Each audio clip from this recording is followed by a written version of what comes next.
मातृभूमि की रक्षा करने के लिए अपना सर्वस्व न्यौछावर करने में किसी भी प्रकार की कोई कोर कसर भी नहीं छोड़ी। हम लोग हमेशा से इस बात पर विश्वास करते रहे हैं और ये भारत की परंपरा भी है कि शस्त्रेण रक्षते राष्ट्रे शास्त्र चिंता प्रवृत्ते, कि शस्त्र से रक्षित राष्ट्र ही शास्त्र चिंतन के माध्यम से समृद्धि के मार्ग पर आगे बढ़ सकता है। और यह आजादी के बाद के हर युद्ध में हमारे बहादुर जवानों ने देश की सीमाओं की रक्षा करते हुए यह साबित किया है। कारगिल युद्ध मई 1999 में प्रारंभ होता है और 26 जुलाई 1999 को तत्कालीन प्रधानमंत्री सरदेव अटल बिहारी वाजपेयी जी ने इस युद्ध को विजय दिवस के रूप में घोषित करते हुए भारत के बहादुर जवानों को नमन किया था। भारत पर यह युद्ध थोपा गया था। सामरिक दृष्टि अगर हम देखते हैं तो जैसा कर्नल क्षितिज श्रीवास्तव यहां पर बता रहे थे, जो यहां पर आपने वीडियो देखी होंगी, जो फोटोग्राफ्स देखी हैं, या जम्मू कश्मीर राज्य के उस समय की जो परिस्थितियां थी, उन स्थितियों में छद्म रूप से पाकिस्तान ने घुसपैठ करके इस युद्ध को भारत पर थोपने का कार्य किया था। और अंततः क्या स्थिति उसके सामने आई थी, यह दुनिया ने देखा है। उस समय भारत के जवानों के अदम्य शौर्य और साहस का लोहा पूरी दुनिया ने माना था। यह हम सबका सौभाग्य है कि यह वर्ष कारगिल विजय दिवस का रजत जयंती वर्ष है। 25 वर्ष पूरे हुए हैं जब हम दुनिया को ये बता सकते हैं कि युद्ध हम पर थोपा गया था, लेकिन दुनिया की कोई ताकत, कोई दुश्मन हम पर युद्ध थोप सकता है, लेकिन परिणाम हमारा बहादुर जवान तय करेगा। और यही हुआ था,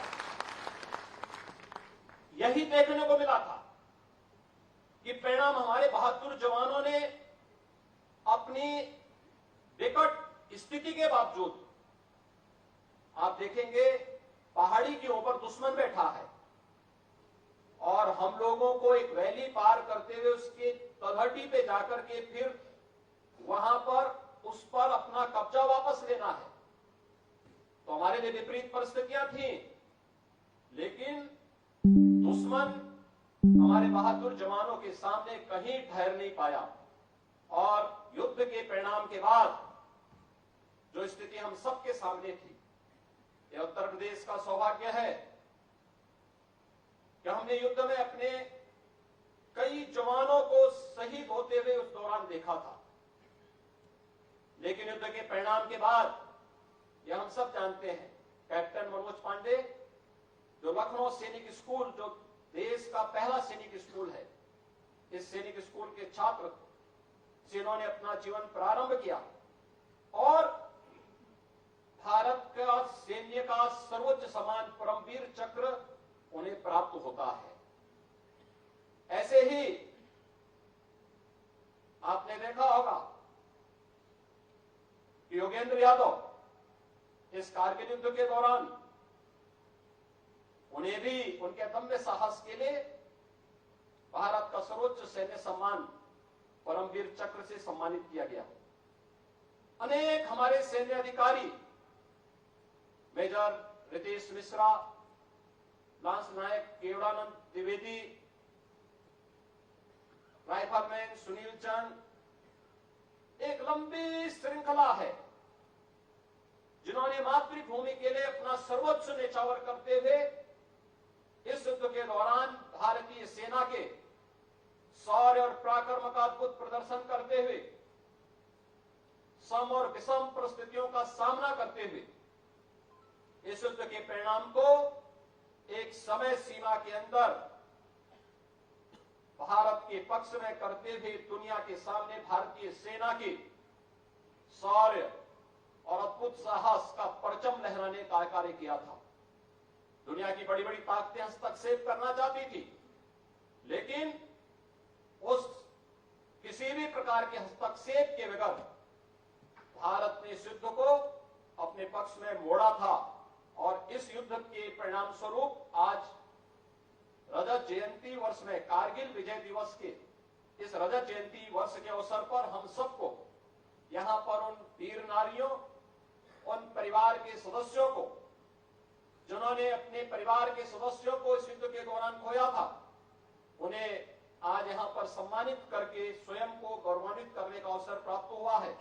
मैं इस अवसर पर भारत माता की उन सभी वीर सपूतों को जिन्होंने युद्ध में भागीदार किया, अपना बलिदान दिया, उनकी स्मृतियों को मैं एक बार फिर से नमन करते हुए आप सबको कारगिल विजय दिवस की अपनी बधाई देता हूं, अपनी शुभकामनाएं देता हूं। 2017 में सरकार प्रदेश में बनने के बाद राज्य सरकार के नियमों में संशोधन करते हुए हम लोगों ने कुछ व्यवस्थाएं लागू की और उसके अंतर्गत हम लोगों ने सुनिश्चित किया कि भारत हम इसलिए सुरक्षित हैं, हम इसलिए अपनी प्रगति के मार्ग को आगे बढ़ाने के लिए स्वतंत्र हैं क्योंकि दिन और रात, सुबह और शाम घर से दूर सम और विषम परिस्थितियों का सामना करते हुए, मौसम के प्रतिकूल परिस्थितियों का सामना करते हुए हमारा बहादुर जवान भारत की सीमाओं की रक्षा करने के लिए पूरी दृढ़ता के साथ खड़ा है। हम आज अगर भारत को दुनिया की एक बड़ी ताकत बनाने की ओर अग्रसर कर रहे हैं और विकसित भारत के प्रधानमंत्री मोदी जी के संकल्पों को आगे बढ़ा रहे हैं, इसमें निश्चितता छुपी हुई है कि हमारी सीमाएं सुरक्षित हैं। इन सीमाओं की सुरक्षा करने वाले उन बहादुर जवानों को जो देश की सीमाओं की सुरक्षा करते हुए या देश के अंदर अगर कहीं पे किसी भी विकट परिस्थिति से मुकाबला करने के लिए हमारे बहादुर जवान जाता है, उस बहादुर जवान के शहीद होने पर हम लोग राज्य सरकार की ओर से भी उन्हें कुछ सहायता प्रदान करेंगे। और हम लोगों ने उस समय यह व्यवस्था दी थी कि कोई भी हमारा जवान जो भी इस युद्ध, किसी भी युद्ध के दौरान या सीमा की सुरक्षा करते हुए शहीद होता है, हम राज्य शासन की ओर से भी उस परिवार को न केवल 50 लाख रुपए की सहायता राज्य शासन देगा, अपितु उस परिवार के एक सदस्य को उत्तर प्रदेश शासन की सेवा में सेवा का अवसर भी राज्य सरकार प्रदान करेगी। उस जवान के साथ ही हम लोगों ने यह भी व्यवस्था दी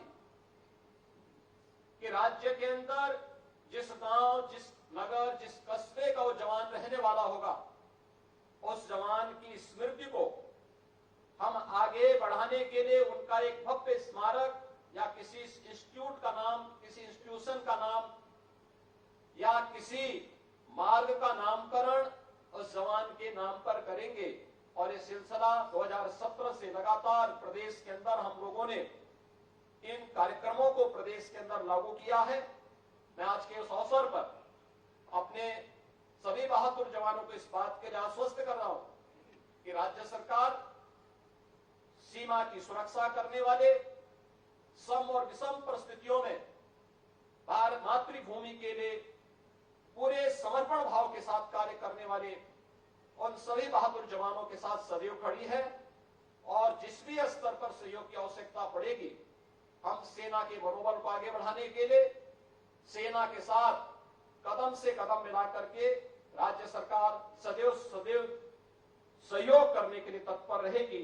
इस विश्वास के साथ एक बार फिर से कारगिल विजय दिवस के अवसर पर मैं एक बार फिर से आप सबको हृदय से बधाई देता हूं, आपका अभिनंदन करता हूं और आपके उज्जवल भविष्य के लिए अपनी मंगलमय शुभकामनाएं देते हुए अपनी वाणी को विराम देता हूं। जय हिंद।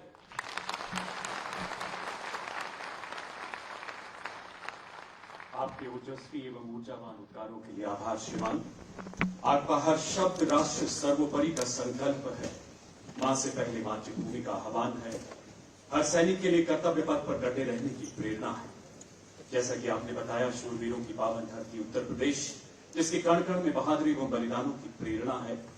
पहले स्वतंत्रता संग्राम के क्रांतिवीर मंगल पांडे से लेकर परमवीर कैप्टन मनोज पांडे और ब्रिगेडियर कैप्टन योगेंद्र यादव जैसे रणबांकुरों को जन्म देने वाली इस वीर प्रसूता मिट्टी का राष्ट्र सदैव ऋणी रहेगा।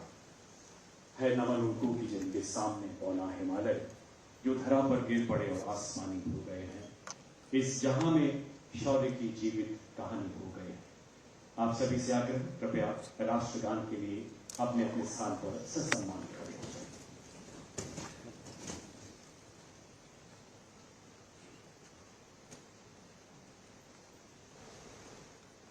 जन गण मन अधिनायक जय हे भारत भाग्य विधाता। पंजाब सिंध गुजरात मराठा द्राविड़ उत्कल बंगा। विंध्य हिमाचल यमुना गंगा उज्जल जलधि तरंगा। तब शुभ नामे जागे, तब शुभ आशीष मांगे। गाहे तब जय गाथा, जन गण मंगल दायक जय हे भारत भाग्य विधाता। जय हे जय हे जय हे जय जय जय जय हे। मेरे साथ मिलकर 3 बार भारत माता की जय पुकारेंगे। भारत माता की जय, भारत माता की जय, भारत माता की जय। माननीय मुख्यमंत्री श्री योगी आदित्यनाथ जी का आज के कार्यक्रम की शोभा बढ़ाने के लिए हृदय से आभार।